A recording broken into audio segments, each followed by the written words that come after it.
Hello and welcome. I'm your host, Brian Jenkins, and today we're going to talk about a very useful tool known as a serial monitor.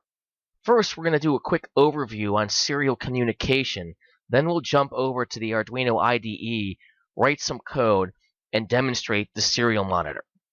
Now, when I say serial communication, I'm not talking about the junk you eat in the morning. The Arduino uses a USB cable to communicate with the PC. USB stands for Universal Serial Bus, and it's pretty much taken over. Serial communication transmits one bit of data at a time. Now, this may seem inefficient, but it happens really fast. Another older and obsolete way to transmit data is in parallel. You may remember parallel cables and the parallel port if you owned a PC in the 90s or early 2000s. Here, data is chopped into chunks, say about 8 bits or whatever, and then all bits are transmitted at the same time.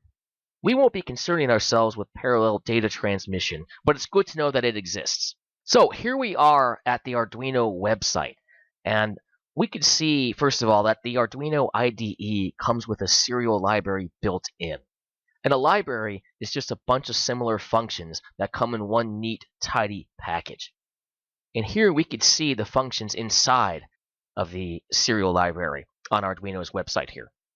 And there's a fair amount of them, but for the most part, you'll only use a few of them most of the time. The ones you'll use are begin, print, and println. These are the ones you might use, but these are going to be your most common ones. Now also, when the Arduino is communicating with the PC, you'll see the TX LED blinking. And this is a good indicator that the board is actually communicating with the PC. Now, let's move on to the IDE and write some code to demonstrate. Okay, so here we are in the Arduino IDE. And as we can see, as soon as we open it, we have our two functions that automatically show up. And I'm going to demonstrate the serial monitor. Now, the first thing we need to do is let the IDE know that we want to use the serial function, and we need to set our baud rate. So I'm going to type serial.begin, and remember, begin was one of the functions. So serial is the name of the library, and then there's a dot, and then begin is the name of the function. And I'm going to put in the number 9600. Now, a baud rate really just means the number of bits per second that the Arduino is going to use to communicate with the PC. There are other baud rates, but for now, we're just going to stick with 9600. Now, we're going to go on over here. That's all we need to do in setup. We're going to come over here, and I'm going to type serial.print. And as you may remember, print is another function within the serial library. And I'm going to type some text, or have it print some text, so I need to use quotes whenever I want to print text. And I'm going to put Circuit Crush rocks. Close quote, parenthesis, and semicolon.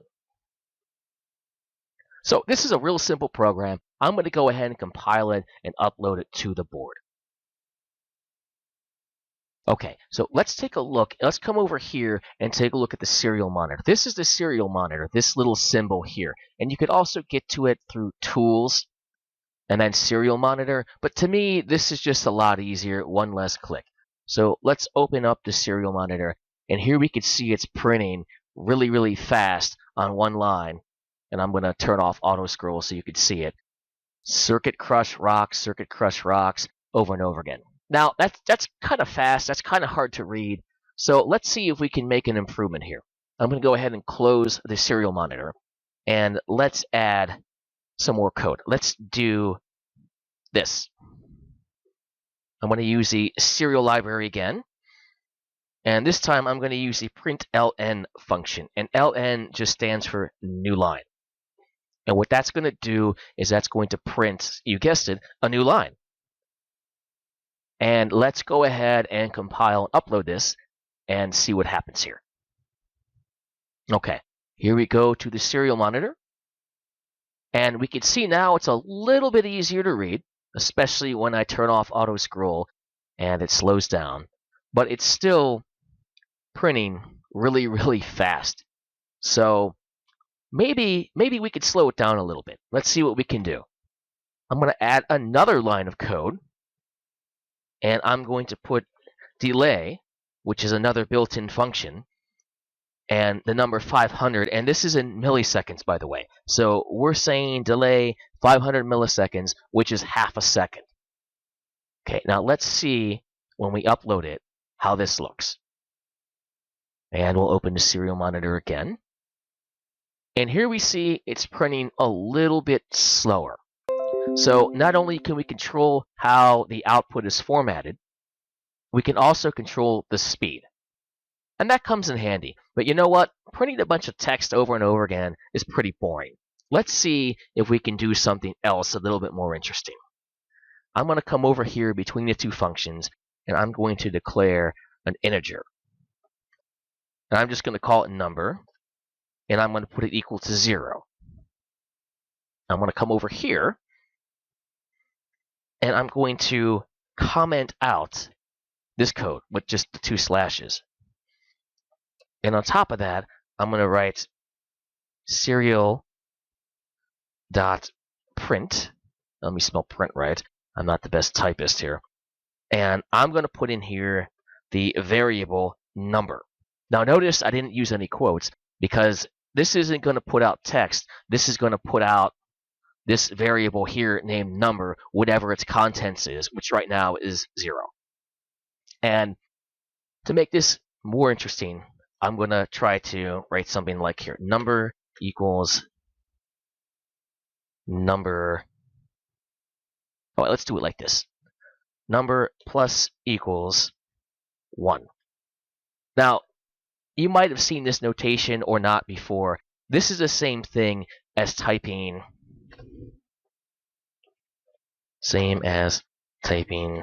number equals number plus 1.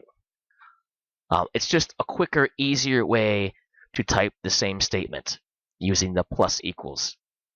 So let's go ahead and upload this, and let's see what we get. Now, here we see it's counting from 0, and it'll go all the way up until, of course, the integer variable rolls over. But as you can see, the serial monitor is a really, really useful tool. And you're going to use this when you're debugging your code and when you're testing it to see what the heck is going on. I hope you enjoyed the tutorial, and I'll catch you guys next time.